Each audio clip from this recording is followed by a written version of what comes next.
Assalamualaikum warahmatullahi wabarakatuh. Alhamdulillah, segala puji bagi Allah, Tuhan pencipta langit dan isinya, pencipta jagat raya seluruh alam semesta, pemberi rezeki dan kemuliaan pada hambanya.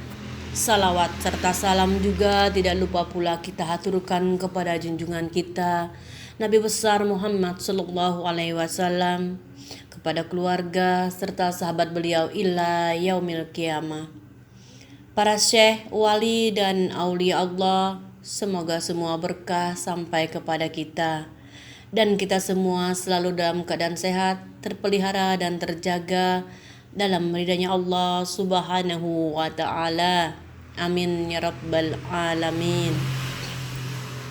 Sahabat Hajat Channel dimanapun berada, selamat bertemu dan bersua kembali bersama kami dalam kisah wali Allah yang berada di desa Binturu, kecamatan Kelua, Kabupaten Tabalong, Kalimantan Selatan, Indonesia. Wali Allah ini bernama Syekh Haji Muhammad Nafis Al-Banjari bin Idris Ibnul Husin Al-Banjari, atau yang lebih dikenal oleh masyarakat Kalimantan Selatan dengan sebutan gelar beliau yaitu Datu Nafis. Beliau lahir di Martapura, Kabupaten Banjar, Kalimantan Selatan, Indonesia pada tahun 1735 Masehi, yaitu pada masa Kesultanan Banjar. Datu Nafis adalah ulama Banjar yang terkenal. Beliau adalah tokoh sufi yang tegas dalam melawan segala bentuk penindasan. Di samping sebagai ulama yang ahli di bidang fikih, beliau juga ahli di bidang tasawuf. Beliau telah menulis sebuah kitab yang berisi tentang ajaran-ajaran tasawuf dengan judul Ad-Darun Nafis, yang artinya permata yang indah. Kitab ini bercerita tentang ajaran-ajaran tasawuf dan tentang keesaan Allah subhanahu wa ta'ala. Datu Nafis berasal dari keturunan bangsawan Banjar, yang garis keturunannya berasal dari Raja Banjar yang pertama, yaitu Sultan Suryansah. Sultan Suryansah adalah Raja Banjar yang pertama memeluk agama Islam, yang dahulu bergelar Pangeran Samudra. Sejak kecil, Syekh Muhammad Nafis sudah menunjukkan bakat dan kecerdasannya. Kecerdasannya terlihat lebih tinggi dibanding teman-temannya yang lain, sehingga Sultan Banjar tertarik akan kecerdasannya itu. Sehingga pada akhirnya Syekh Muhammad Nafis dikirim ke Mekah Al-Mukarramah untuk belajar dan memperdalam ilmu-ilmu agama. Salah satu ilmu agama yang digelutinya adalah ilmu tasawuf, yang membuat beliau terkenal sebagaimana ulama tanah Jawi Indonesia pada abad ke-17 dan 18 yang belajar di Mekah. Syekh Muhammad Nafis juga belajar pada ulama terkenal, baik yang menetap ataupun yang sewaktu-waktu berhijrah, dan belajar di halayak ramai, yaitu di Mekah dan Madinah, dalam berbagai cabang ilmu keislaman seperti tafsir, fikih, hadis, usuluddin, dan tasawuf. Di antara gurunya di Mekah dalam bidang tasawuf adalah Abdullah bin Ijasi Asi Sarkawi Al-Ajhari, ulama tasawuf yang kemudian menduduki jabatan Syekh Al-Islam dan Al-Ajhar. Syekh Muhammad Nafis atau Datu Nafis wafat pada tahun 1812 Masehi. Beliau tidak meninggalkan keturunan. Kubur abah kaya na jadi singgahan sini. Kubur kuitan banyak di yang lain. Iya. Nah, kebetulan keturunan Gusti kan tak kuhab ya.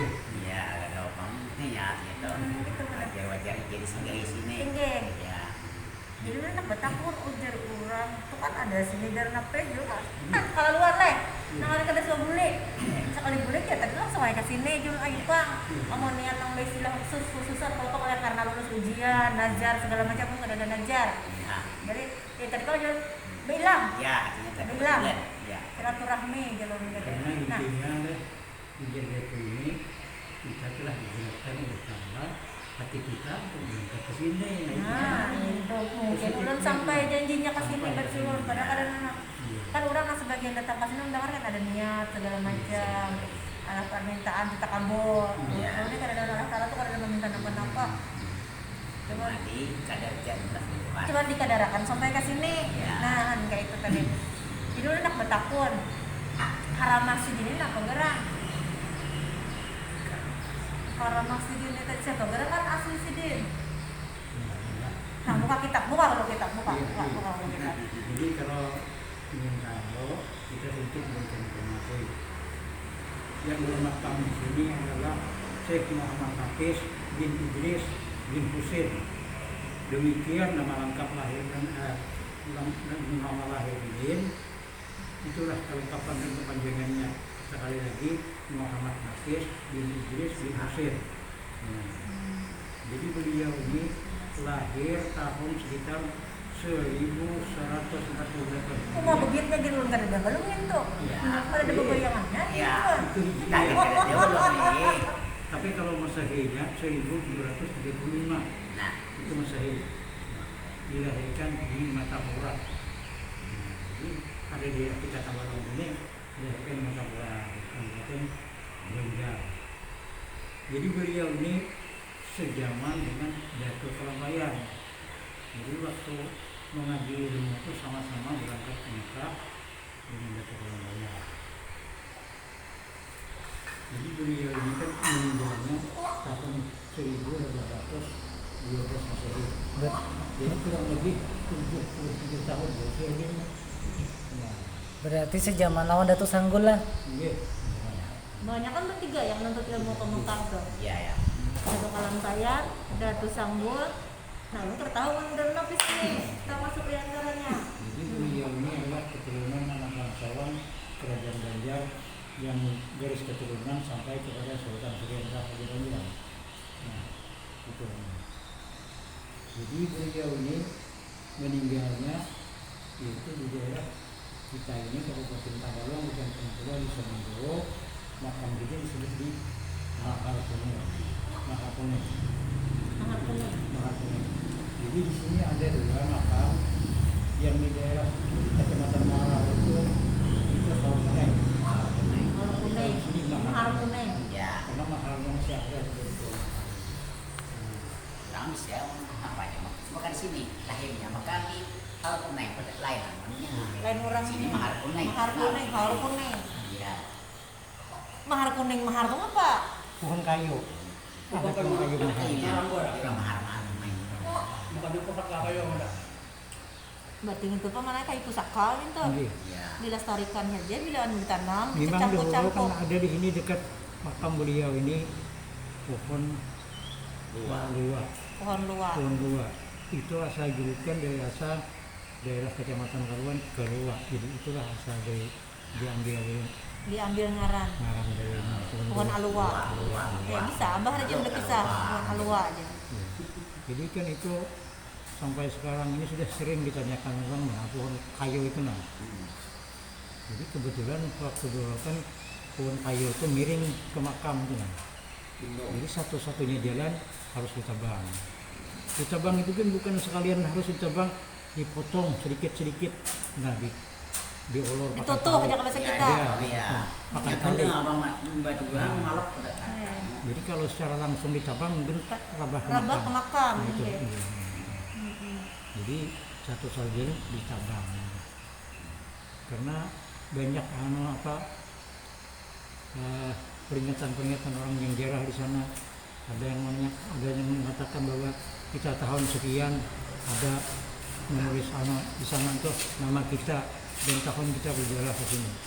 Tapi sudah lebur pada kawal lagi mereka. ada kau carikan lagi lalu pang pohon aluar itu tadi kan ada generasi penerusnya kan kalau dulu kalau pang ada waktu itu anak menangan cangkok kah tapi zaman mau pang lagi sini kita belum kita juga pada jalan juga ini Lalu kan pohon mahal yang ada di sini itu masuk ciri khas juga itu.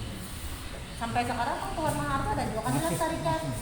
Kadang maksudnya dilestarikan kita kan tidak tahu bencana alam apa pangrabah. Itu kan menurut dari orang Cina dulu, dari Banjar, pernah pesan sama ketua di sini, tolong carikan akar mahar yang ada di dekat makam, karena kami untuk membuat obat, obat minuman untuk macam-macam penyakit. Itu sudah pernah dikirim ke Banjar. Ada ya, makanya jalur kan mahar itu satu soalnya aja, kalau sabutingan aja, kalau lagi ada di sini atau banyak kayak yang lain. Sekayu aja. Nah, justru sekayu itu maksudnya untuk pelestarian itu dicangkok kan ini zaman canggih aja, disetek Itu sudah kada mungkin lagi kan. Itu Kada ada istilah kok mana kada utuh mungkin. aja lagi. Utuh aja enggak. Ini sudah itu. Kadang biasanya kan ditutup nantinya, ranting yang tajam kalau kau mau hidup, kalau Bisa, kau mau hidup. Nah, maksudnya tuh yang kayak itu jangan dibiarkannya mati begitu saja kalau suatu saat kan.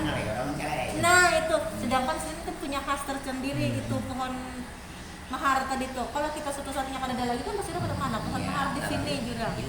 Hilang begitu aja kan tidak dilestarikan. Nah, maksudnya untuk kan ditabang ditutup tadi kalau mau tumbuh tajak di mana nantinya kalau aku mau kalau mungkin karena kan kayak jadikan kada mungkin kada gampang istilah nang kada mungkin istilahnya Tahu enak anu akar itu di apa orang sedikit pengkat sedikit aku mau praktek.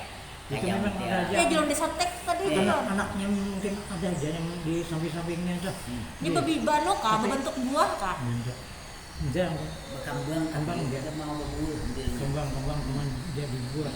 Kembang itu kering gitu. kembang mahar mahar kuning Kayak anu. Kayak apa juga tempat. Itu juga. Bungor. kembang bungor Nah, kada kau diharap Kita maunya.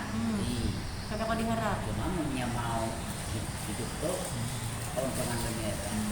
tapi mana itu tetap kita berusaha Ya, artinya tuh kita usahakan berusaha juga. siapa tahu kita kan anak cucu di hari kita kada tahu kan Sepertinya tuh jadi apa di orang kerja ini peninggalan kok sejarah bukti, kan ya. jadi bukti peninggalan sejarah bahwa di sini pernah ada pohon ini kemudian candi tenang kan itu peninggalan kami juga hari kita kan kita peninggalan itu peninggalan kebudayaan kita bahari bangsa kita kalau dilestarikan ke anak Ya. muda yang ini Ya. generasi penerus nak hendak lo ya kayak itu jadi di generasiakan supaya ada bini sidin bang di mana bang kubur Ini kada kada jelas anak pun kada ada.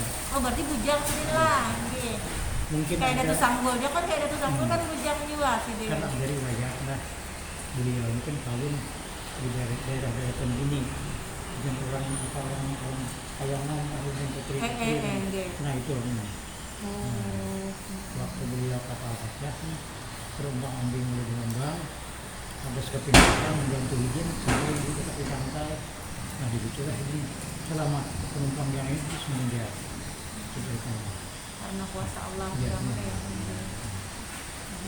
kayak bisa matahari kan si itu dibuang di yang rawan karena jadi dibuang ada sebuah kalau dibuang benih yang rawan bangkok apa nah lalu sudah tadi dari dulu masih dan orang walai lalu nak karena gelombang pas Kedampar. nah itu jadi sedikit kita memisahkan nggih jadi sampai terdampar di sungai beliau Yang lawat. naik ke Darat. daratan melihat suatu kayu Wanjani itu berbuah ternyata burung-burung banyak burung makan jadi dia merasa kelaparan sudah Pagila melihat burung makan berarti dia beliau ini kan dapat jadi makan kan di sini menburung aja mau makan dikira aku nih mau makan kamu aja dikira dia makan begitu jadi setelah hidup jalan ternyata di bawah pohon kayu itu kelihatan semburan tulang-tulang belulang binatang-binatang jadi kan sudah itu ini kemungkinan dia ada binatang yang datang kemari makan binatang yang berburu tulang-tulang jadi kan lama-kelamaan ternyata kelihatan sekung burung Garuda kelihatan sebelah utara tuh kadat sebelah dunia nih kelihatannya tuh karena burung Garuda itu gana kan melindungi matahari akan gelap datang burung Garuda terus hinggap di atas pohon kayu itu dan memakan itu binatang Buah yang dibawanya turun ke bawah. Oh. Jadi beliau itu dengan maksud memacu selendang, aku ikut burung garuda yang terbang kemana yang membawa. Nah, jadi sudah dipacu selendang, ikatkan Kebetul. sebagai burung garuda, ulah sebagai ayunan, masukin ke burung garuda terbang Membawa si dia. membawa itu. Menyeberang beberapa buah lautan melewati sampai ke suatu pulau di seberang lautan turun. Ternyata di situ lapangan yang luas, ada terlihat pohon kayu. Gurun biasanya Belum nih. sambil. Jadi kan beliau tuh apa di beliau ini gerangan alam yang begitu dan tandus ini nah. Jadi jalan di situ melihat ada semua buah seni. Pertama semurnya itu warna putih, yang kedua jernih. Kalau itu muncul tangan jadi itu yang jernih, lalu jadi batu. Sudah itu Nggak mencurup itu tadi? mencurup, iya. Dicurup ke yang putih terbapa. Ini lihat apa gerangan ini? Yang di tangan Mungkin sebelah. ada maknanya. Jadi sudah itu dia mandi. Terus lagi menjelajahi tangan begini sudah di batu kan. Jalan ada terlihat sebuah lorongan. Udah buah masuk beliau gitu. Nah disitulah terdengar suara gemuruh, suara wanita. Banyak wanita di sana. Jadi jalan masuk ke sana, jadi bertemu dengan wanita bininya. Di dalam gua Kan tadi. di situ yang dinamakan deretan bini. Deretan bini. Tulis Apa nyawarannya Pak Mak? deretan bini. Deretan Artinya bini. ada lelaki bini sebarang. Kampung kita. Iya. Ini mana kampungnya Bang? Itu entah berantah lah Iya, sana entah hutan berantah, pada tahu kan? Iya, pada tahu, iya. Sini Pak. Jadi sudah itu beliau bertemu dengan bubuhan yang babinian deret. Jadi di situ ada yang bubuhan tokoh yang hanya di situ kan 7 bulan sana yang harus menguasai di situ, artinya merajai, atau memimpin di situ. Iya. Jadi biar yang lain tuh kami dapat laki-laki ini, ya kami lain. Jadi dia yang 7 tidak bisa. Itu kami harus memelihara orang ini, tidak boleh Ini rambutakan Ya. si bibinian nih tadi Iya. kisahnya. Jadi kan ayo dipelihara. Lawas-lawasan dipelihara di situ kan. Lalu beliau tuh diamanahi. Nah, pian ada boleh melihat gedung-gedung kami ini semuaan. Gedung kami ini sambuping yang harus pian kada boleh melihat. Nah itu. Iya. Jadi ayo ini yang deto napis nih. Iya. Sehari makan pun dari bulan itu makanan secukupnya dipelihara tapi yang deto napis nih kita jamin hanya makan kan. Iya. Jadi kenapa sing lawasnya lawasan penasaran ya napis nih Ya. apa gerangan nih yang Ada satu orang ini. sebutin yang kada Iya. boleh dilihat pun nih tadi. Jadi yang Iya. anak ini sudah pernah dilihat. Nang sebuah nih pulang baru. Yang sebuah ini. Jadi penasaran hati ini Penasaran. semakin menjadi-jadi hendak tahu. Iya. Sudah diperiksa. Dijenguk dulu Bang. Pas orang yang dulu itu mandian gitu. Sudah mandian kan kita bangun. Itu.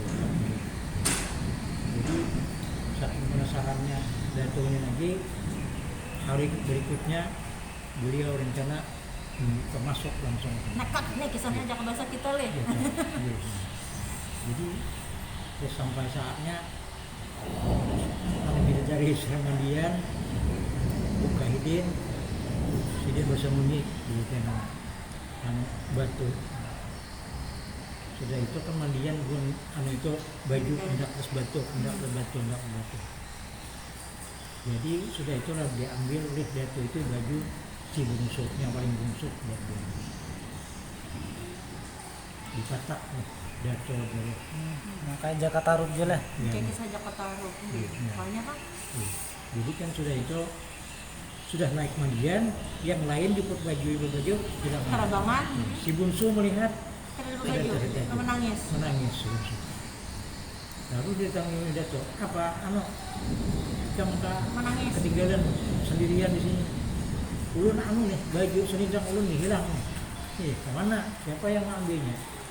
Jadi Datuk Nafis ini kayak kira dari saya waktu itu aja. Rangkut kan, kemudian ada tahu presiden yang mematak. Itu. Jadi sudah itu kan dibawa akhirnya berkumpul lah kepada Datuk atau pesannya. Ini apa kalau bulik Pak? Datangan lagi. Mbak Enam terus mencari kawan kada ada. Jadi cari-cari ada Datuk. Jadi ujian anak siapa nih yang ini? Dia yang paling tua aku, yang kedua aku, yang ketiga aku, yang ketiga aku nah. Datuk Nafis nah. Dia ada rabutan pulang. Jadi kan hutan perang dia. Jadi ujian anak coba bila ikan kalau belikan ke atas tuh berarti ada jodohku. Yang mana yang tak tinggal karena itulah jodohku. Oh, jadi Ya, tato. Jadi sudah mandian naikkan atau tinggal ini Tatar si bungkus tadi tertinggal. Oh, yang bajunya sama ada. Ya. Nah, itu sudah dikawini. Ini nih secara ringkas saja lah. Oke. Sudah dikawini, lalu jimat malam pertama. Jadi kenapa pisah Pak? Karena beginian tunggal aja yang begini nah.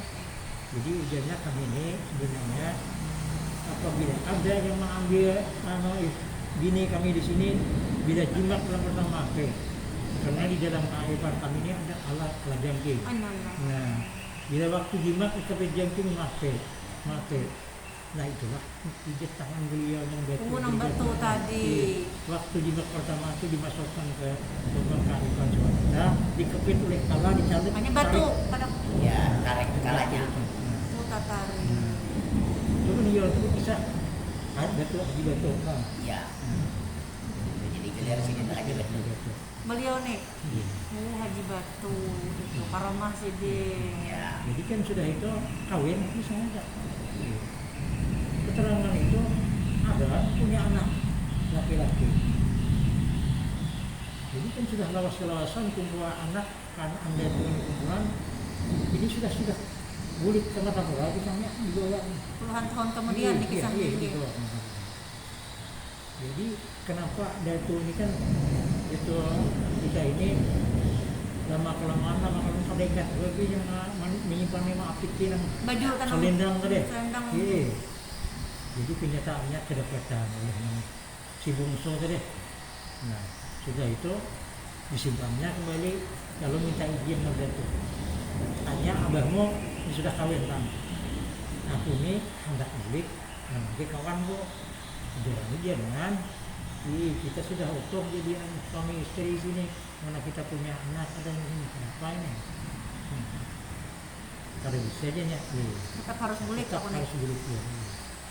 Jadi habis nih bagawi terus kepegawaian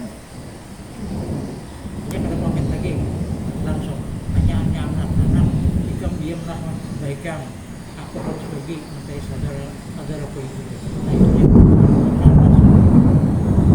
Habis selesai itu keren lagi dari wajah anak di mana dan mana kita itu kira-kira dan habis nih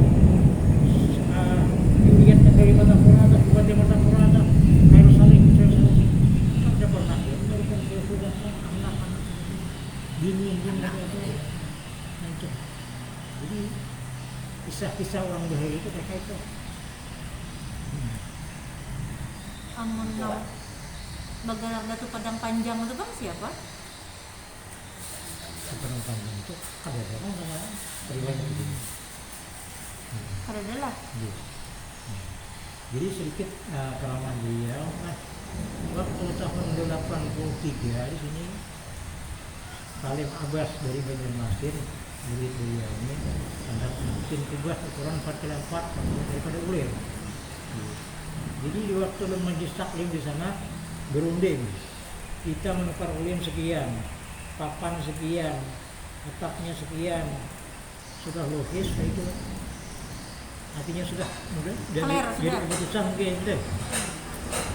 Tiba-tiba malam dia paginya sudah kayu untuk di halaman rumah sesuai dengan tutaran itu. Jadi ditanyakan kepada kawan-kawan majlis tadi siapa yang menukar kayu ini? di Kongo ijazah itu tidak tahu, tidak tahu. Kan ada zaman parnya, ada kan Malaysia deh. Tiba-tiba ada saya Iya. tengkaran. Jadi ambil keputusan kita diam terus 1 minggu jangan paling akhir. Kan yang besar itu keputusan kita yang ambil bulan. Iya.